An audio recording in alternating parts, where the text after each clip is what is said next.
Boa noite a todos. Jesus, o amigo de todas as horas, esteja conosco nesse instante.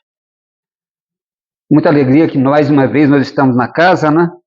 E o tema que nos traz a casa nessa noite é uma questão do Livro dos Espíritos, questão 983, 984, que trata das expiações temporais, né?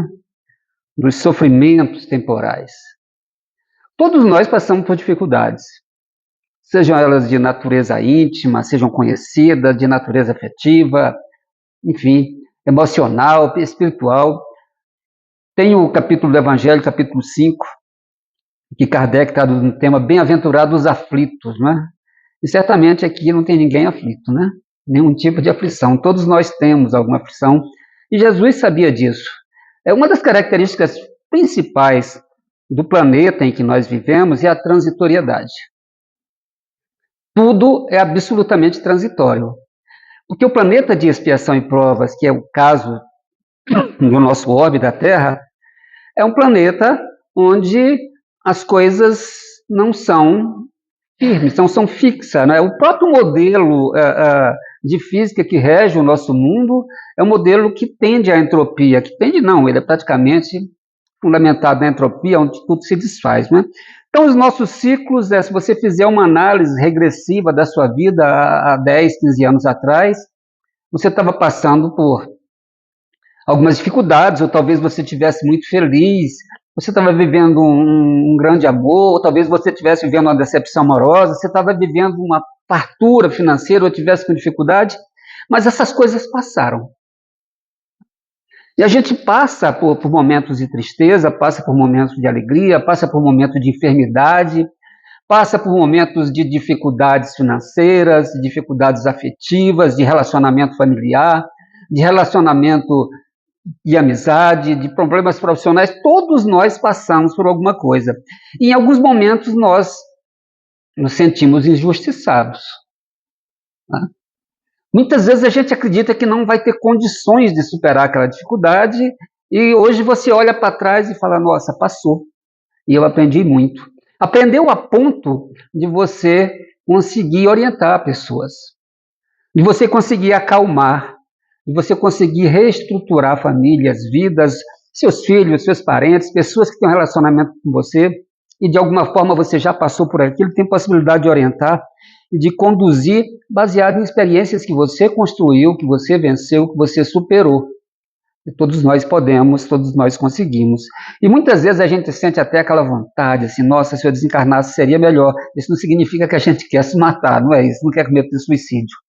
Mas você fica de tão sofrido com a vida, você, se Deus encurtasse, quantas vezes eu já vi isso em atendimento, a pessoa, mas se Deus encurtasse a minha reencarnação, eu acho que eu já passei meu tempo, já sofri demais, o mundo espiritual me espera, enfim, é um momento de desespero, é um momento de dificuldade, são apenas temporais, e isso não é dificuldade nossa apenas, não, gente. Quando Jesus estava na barca, ali, saindo de um trabalho, né, na pregação, e ele estava cansado, e ele deita-se no barco para descansar um pouco, né? Mar da Galileia, um grande lago, né? E ali tinha, naturalmente, condições climáticas diferentes, e sempre tinha tempestades, e o barco foi açoitado por uma tempestade, e eles estavam no dia a dia com Jesus, os apóstolos. Todos os dias, todos os momentos, era 24/7. Alguns momentos que Jesus se retirava ali para uma prece, alguma coisa, mas eles estavam tendo explicações e amparo e conhecimento e convivência, sobretudo, com o mestre. E naquele momento de dificuldade, mesmo o mestre do lado, enquanto dormia, eles se desesperaram. E Jesus diz, homens de pouca fé, né? Levanta-se e pede a espiritualidade que acalme a natureza. Então, se os próprios apóstolos que nos barcos daquele momento se sentiram em dificuldade, quem somos nós para nos acharmos super-homens e que não possamos passar por dificuldades e superá-las? Tanto que em Mateus, no capítulo 11, versículo 28 e 30, ele nos dá uma mensagem, né, Jesus, que nos fortalece muito, em que todos os momentos que a gente passa por esses balanços, né, por esse barco da vida que quer naufragar, a gente se lembra dessa passagem: vinde a mim todos os que estáis cansados e sobrecarregados, e eu vos aliviarei. Tomai sobre vós o meu jugo e aprendeis de mim, porque sou manso e humilde de coração, e acharei descanso para vossas almas, porque meu jugo é suave e meu fardo é leve. Vinde a mim todos vós que estáis cansados, e eu vos aliviarei. Essa mensagem de Jesus é extremamente consoladora, reconfortante, né? Nos enche de esperança, de força e nos dá a certeza de que nós temos alguém ali, um amigo incondicional que se dispõe com autoridade espiritual suficiente para nos amparar. Assim como ele amparou os apóstolos naquele momento de dificuldade, de sofrimento, de ausência de fé, e em tantas outras vezes, quando recebeu junto a si.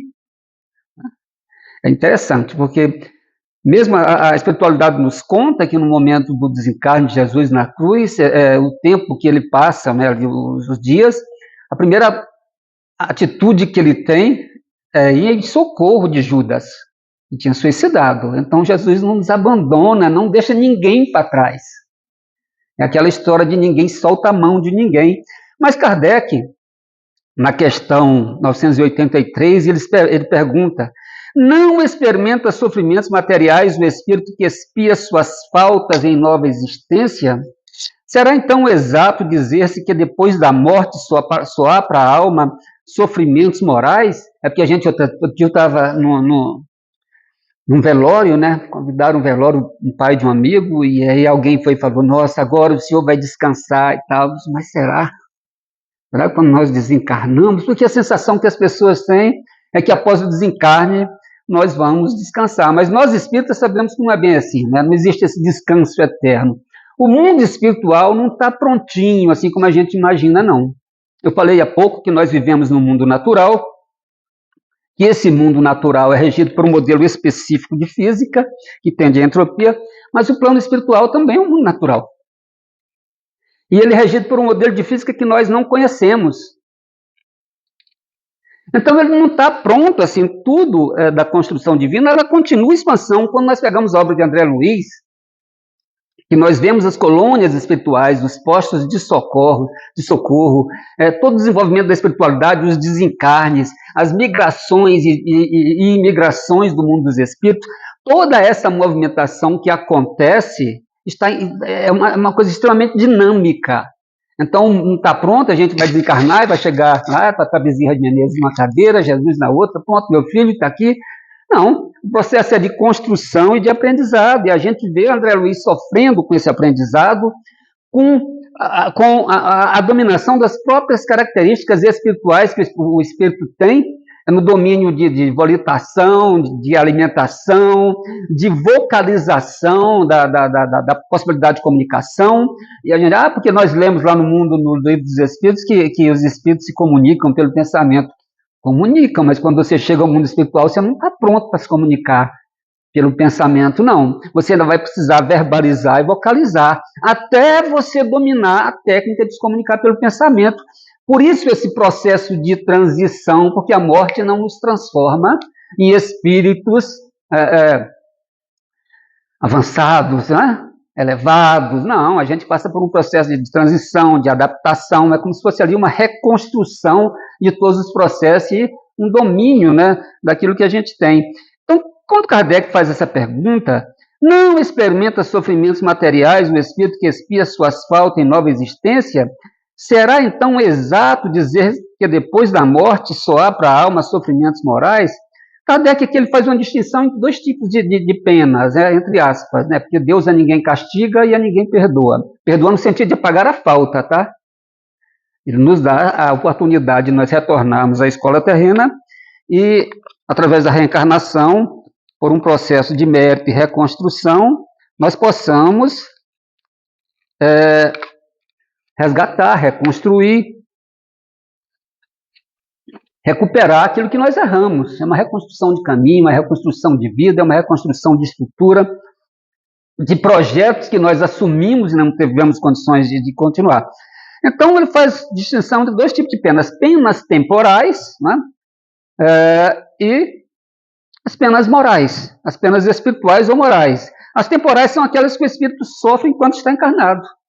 São as dificuldades que são naturais da encarnação. Por isso que Jesus fala isso: vinde a mim todos que estáis cansados e sobrecarregados, e eu vos aliviarei. Porque ele está falando de coisas que o consolo espiritual, o consolo moral, o consolo emocional, ele pode dar. Porque ele tem compreensão. Se eu perguntasse para vocês quanto tipo de analgésico, né, vocês conhecem, quem já esteve no hospital, quem já fez uma cirurgia, quem já passou por dores, quem já fez algum tratamento, nossa, a gente toma lá um Tilenol para aquela dorzinha de cabeça e passa. Mas tem dores que você precisa de morfina. Fez uma cirurgia ortopédica, né, depois da cirurgia. Eu já fiz uma cirurgia de joelho e depois tive que tomar morfina, porque doía terrivelmente. Né? Então, há analgésicos que vão sendo regulados de acordo com a necessidade, né, da dor do paciente. E a própria recuperação, né, ela exige medicamentos mais fortes. Enfim, quem viveu parentes com enfermidade e administrou medicamentos sabe muito bem disso. Essas dores são terríveis. Mas e as dores da alma? Aquelas que nos deixam angustiados, aquelas que nos tiram a fome, que nos dá uma sensação de angústia insuperável. Você não consegue encontrar consolo em nenhum tipo de medicamento. Aquela que te leva à mágoa, às lágrimas. Aquela em que o silêncio é um grito. E ele grita profundamente. E dessas dores da alma que nos açoitam, que como se a gente tivesse ali um nó no estômago, na garganta, uma angústia terrível. Nós conhecemos algum analgésico para elas. Até nós fazemos algum tratamento, né, com um psiquiatra, com um médico, com um psicólogo, enfim, com um profissional de saúde, para que ele possa melhorar a nossa condição emocional. Mas quem cura essas dores da alma é Jesus. É a prece, é a espiritualidade. É isso que nos fortalece. E a gente percebe isso no momento que faz uma prece, que sente aquele alívio, né?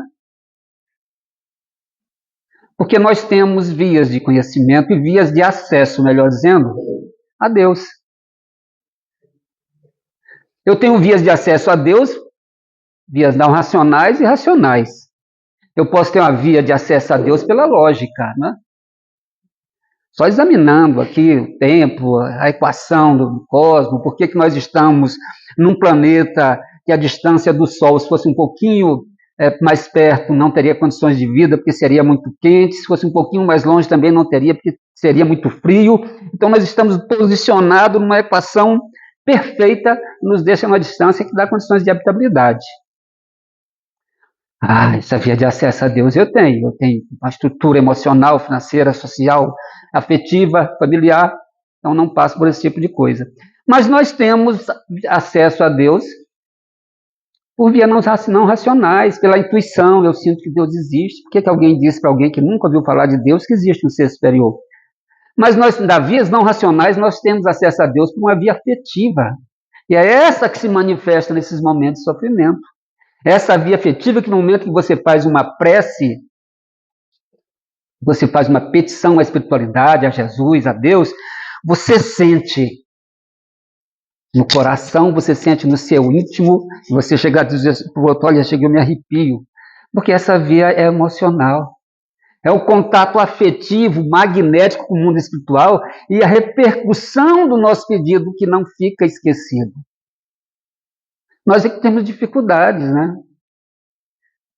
De achar que Deus sabe tudo que nós precisamos e a gente não precisa pedir.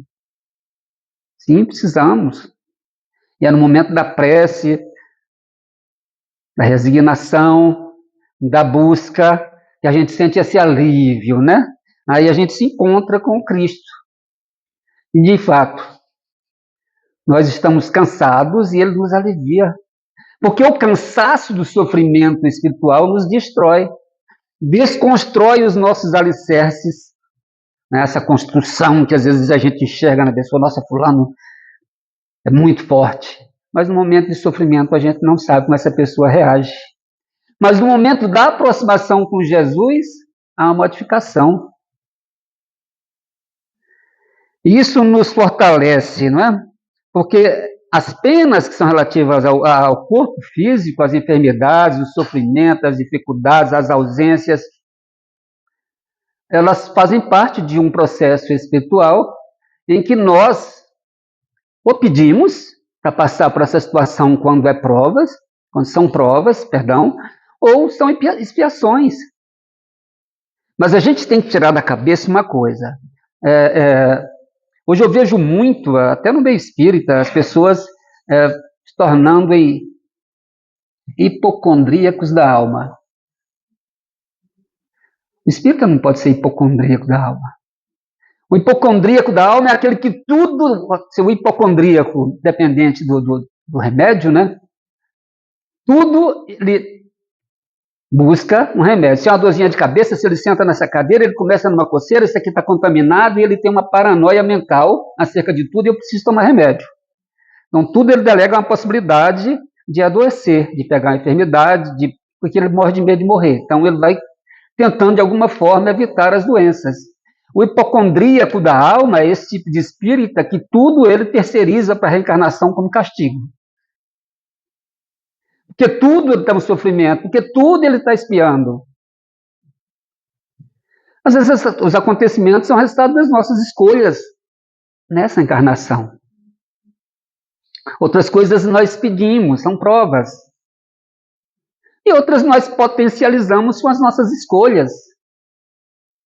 E nós temos dificuldade de escolher, não temos? Você tem facilidade de fazer escolhas? Se você for convidar alguém para um casamento, para o aniversário da sua filha, você vai convidar todo mundo que você conhece? Não, porque não tem condições de você fazer uma festa. Pode ser que tenha, né? Mas nisso, quando você vai fazer uma festa, um almoço, um casamento, um aniversário, você vou convidar todo mundo. Não, gente, eu tenho que... Vou chamar. E a gente pensa de coisa a ponto de dizer assim, mas fulano não se dá muito bem com fulano. Se eu convidar, vai ficar um clima estranho. E você, no momento dessa escolha, aquilo te chateia demais. Vai ficar muito chateado. Nossa, você fica incomodado em escolher, porque você tem que abrir... No momento que você escolhe alguma coisa, você tem que abrir mão de outra. Toda escolha que nós fazemos, ela significa que você está abrindo mão de outra coisa. Mas não é sobre fazer a melhor escolha, a vida. É sobre aprendizado. Porque Deus não está nos castigando. Ah, eu escolhi assim, então Deus está me castigando, porque eu fiz um monte de coisa errada na encarnação passada, então eu estou recebendo a punição nessa encarnação, e a gente desvirtua a lei de reencarnação, transformando ela numa coisa chamada pena de talião. Se fosse pena de talião, olho por olho, dente por dente, Deus estaria nos castigando. Então, se Deus estivesse nos castigando, vamos analisar Deus pela lógica, ele é infinitamente justo e bom. Então, alguém infinitamente justo e bom não castiga ninguém. Porque se ele castigar, ele está perdendo os seus atributos, ele passa a ser outra coisa, menos Deus. Então, muitas coisas são responsabilidade nossa. Eu costumo dizer que no livro Obras Póstumas, Kardec fala que as reencarnações não são acontecimentos aleatórios. Elas são interligadas. As encarnações são acontecimentos interligados como o elo de uma corrente, onde cada corrente, a ligação de um elo com o outro, tem uma repercussão. Se você prende ele nessa esquadria e puxa, a força que você exerce sobre toda a corrente é exercida de um elo no outro. Se tiver algum elo ali mais fraco, danificado por uma fabricação, de alguma dificuldade do tempo, de corrosão, enfim, ele pode romper. Então a gente traz essas ligações de uma encarnação para outra, essas ligações são repercussões dos acontecimentos, que se dá toda uma trajetória, toda uma timeline evolutiva, onde você vai encontrando ali os pontos onde você foi mal, e você tem que retomar para reconstruir. Né? Vamos pegar a metáfora da corrente, e aquele elo que quebrou, você tem que ir lá e consertar, reparar, para que a corrente fique firme e você possa utilizar. As penas espirituais ou morais são as que o espírito sofre depois da morte do corpo, em virtude do remorso, da vergonha, da impossibilidade de reparar. Né? da impossibilidade de reparar imediatamente o mal feito, ou da distância que sente de Deus ou dos espíritos inferiores. Quando Kardec pergunta isso, a pergunta é muito bem feita, ele está indagando: se o espírito reencarna e sofre materialmente para expiar suas faltas, significa que depois da morte ele não sofre mais materialmente, mas apenas moralmente?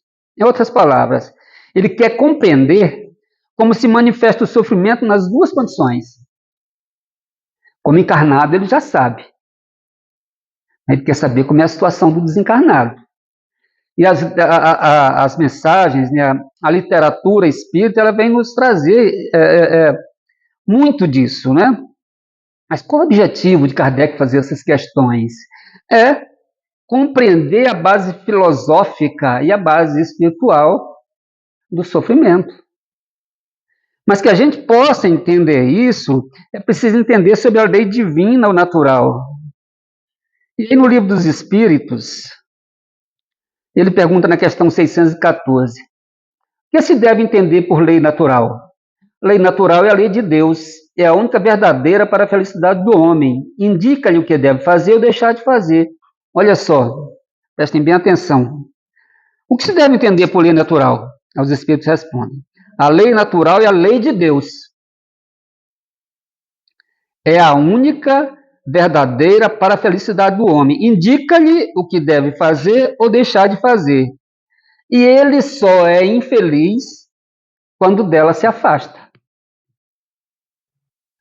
Todas as vezes que nós nos afastamos da lei de Deus, nós sofremos com infelicidade. Todas as vezes. Mas aonde está inscrita essa lei de Deus? Por que eu me afasto dela? Está na consciência. Então a consciência apita nesses momentos. E todos nós sabemos o que é certo ou o que é errado. Eu falei ainda há pouco das escolhas. É que nós escolhemos na empolgação, nós escolhemos na mágoa, nós escolhemos na raiva, nós escolhemos, né, quando nós estamos extremamente felizes. Às vezes a gente toma as atitudes, está com aquele monte de amigos, assim, vamos todo mundo para a Itália. Aí eu vou também. E aí compra passagem, né? Você reserva o hotel e depois vem a conta. Nossa, por que eu tomei aquela atitude? Não estava podendo viajar agora. São as suas escolhas. No momento da empolgação, nós escolhemos quando nós devemos aprender a escolher, que ela deve ser uma escolha equilibrada. Mas ninguém, a maioria das pessoas, consegue. Tá? A gente muitas vezes vai na base da empolgação, vai influenciado. É a eterna lei de Deus, eterna e imutável como o próprio Deus. Então Kardec esclarece aqui, na 615, né, da lei natural, que Deus tem um conjunto, um bloco de leis. E são leis naturais. Ele dividiu essas leis naturais entre dois blocos. Um bloco de leis naturais científicas que regem o universo, todos os acontecimentos biológicos, químicos, físicos, enfim. E as leis morais, que regulam as relações e regem as relações entre o encarnado com o encarnado, entre o encarnado com o desencarnado, de nós para com Deus e de nós para com o ambiente em todos os sentidos. São canais multidimensionais, multidirecionais, que se manifestam. É Jesus que fala: mas como é que eu descumpri a lei de Deus? Mas ele ensina. Ensina quando fazer eu pergunto: Senhor, qual é a lei maior? E ele fala assim: o que está escrito? Deus amará a Deus sobre todas as coisas. Depois o segundo mandamento, semelhante a este, te dou: amarás o próximo como a ti mesmo. Mas ele não encerra o ensinamento aí. Ele deixa uma frase que é fundamental. Ele diz: toda lei, toda, e todos os profetas estão contidos nesses dois mandamentos. Eu gosto muito dessa passagem, porque ela didaticamente explica muito bem a questão 919 do Livro dos Espíritos. Ele fala: toda a lei e todos os profetas estão contidos nesses dois mandamentos. Amar a Deus sobre todas as coisas e o próximo como a ti mesmo. Porque nesses dois mandamentos existem 3 deveres. Por que nós descumprimos a lei e nos afastamos dela e somos infelizes? Porque nós descumprimos esses 3 deveres desses 2 mandamentos que está contido toda a lei. Entendeu?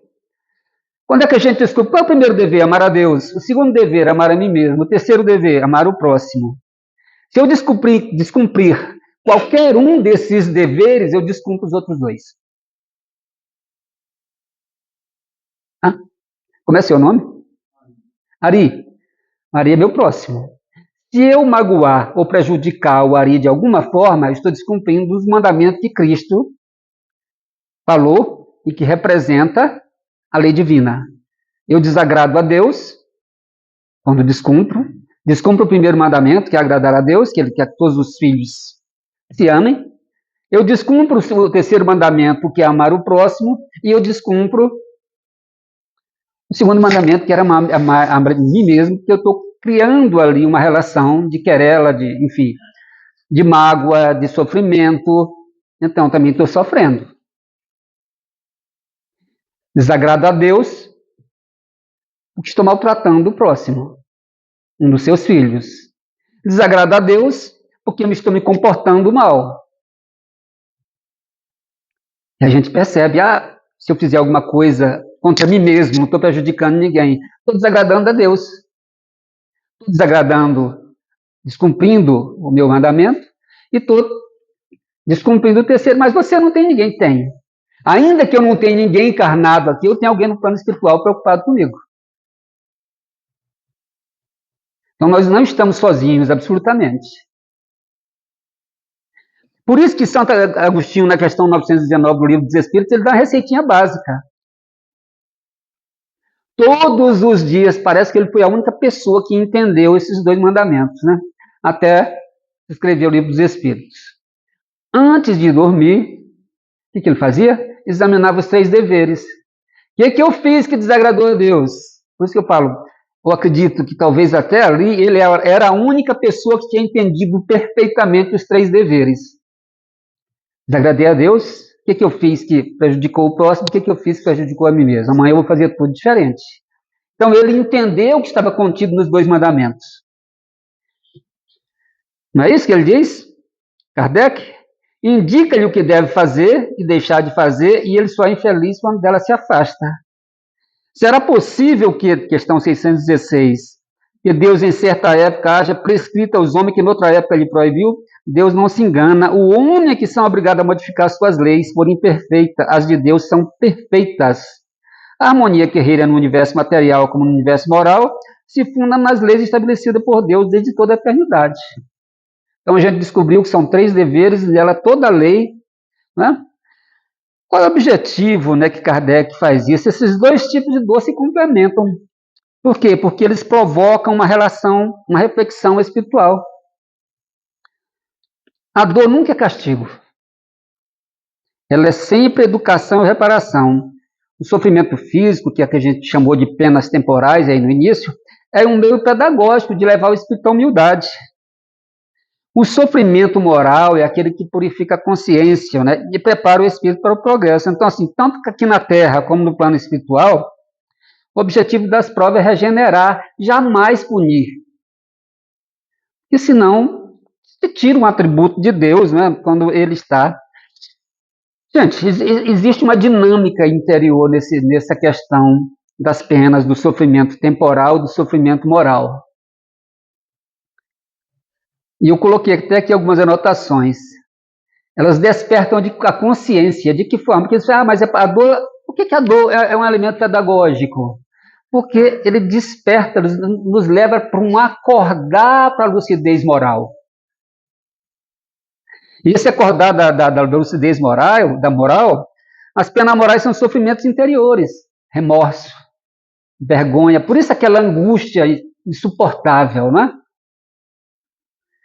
Que é o remorso, a vergonha, a angústia por ver o mal praticado. E elas ocorrem quando a consciência está mais ou menos adormecida. Aí ela desperta. Né? E quando você se depara com a realidade, vem o sofrimento. Porque vem a culpa. E a culpa é essa desconstrução, né? Ela desconstrói todas as nossas bases. Leva à ansiedade, leva à depressão, leva ao sofrimento, leva à autoobsessão. Porque é um processo de monodeísmo, de retroalimentação. E aí é onde entra a espiritualidade, onde entra o amparo da medicina, da psicologia, das especialidades, né, que a medicina oferece. É um processo psicológico espiritual por quê? Porque o reconhecimento, a dor moral, desperta em nós a vontade de corrigir. Então desperta uma coisa chamada responsabilidade. Quando você substitui a culpa pela responsabilidade, está uma tranquilidade. Porque a responsabilidade você tem condições de reparar, de refazer, e você passa a assumir aquele propósito e não de terceirizar para os obsessores, para a injustiça divina, para a reencarnação. E a dor como elemento pedagógico é uma função motivadora. Por quê? Essa dor tem a finalidade educativa de transformar sentimentos reativos, negação, fuga, em disposição para consertar. Então você modifica. Eu gosto muito da parábola, as pessoas gostam muito de chamar parábola do filho pródigo. Eu tenho uma predileção por parábola dos dois irmãos, mas é pessoal minha, não quer dizer que a outra esteja errada. São dois personagens, não é um só, com universos diferentes.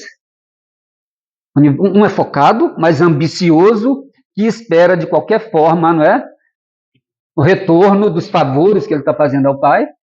Porque quando você faz o bem e está esperando o retorno, aquilo não é bem, se chama favor. Então ele acredita que está fazendo um favor para o pai, espera que ele seja retribuído. O outro é destrambelhado. Só que o foco no outro, porque o outro perde-se totalmente. Qual é o elemento motivador para que ele sinta acordar a consciência e buscar o porto seguro? Ele foi levado ao fundo do poço. Ao fundo do poço. A comer a comida dos porcos. É esse sofrimento moral, a culpa que desperta a consciência. Era negação, fuga, e se transformou em disposição para consertar. Eu gosto muito dessa passagem, porque ele ilustra muito bem um aspecto da evangelização infantil. No culto do evangelho no lar, se você pega duas crianças, ou dois jovens, vamos botar assim, dois jovens que um teve formação religiosa, e aí a gente não vai colocar aqui em questão se o escudo é espírita, evangélico, um bandista, não interessa, ele teve uma formação religiosa, moral, uma formação religiosa correta, né? Com uma boa estrutura. E o outro que não teve. Ambos podem cair. Tanto que teve formação religiosa, quanto que não teve. Qual é a diferença? É que no momento que se chega ao fundo do poço, aquele que teve fundamentos, é mais fácil retornar e buscar o porto seguro através de uma construção que ele teve e reestruturar esse aprendizado. Aquele que não teve, ele tem que construir isso sozinho e é muito mais demorado. O sofrimento é maior.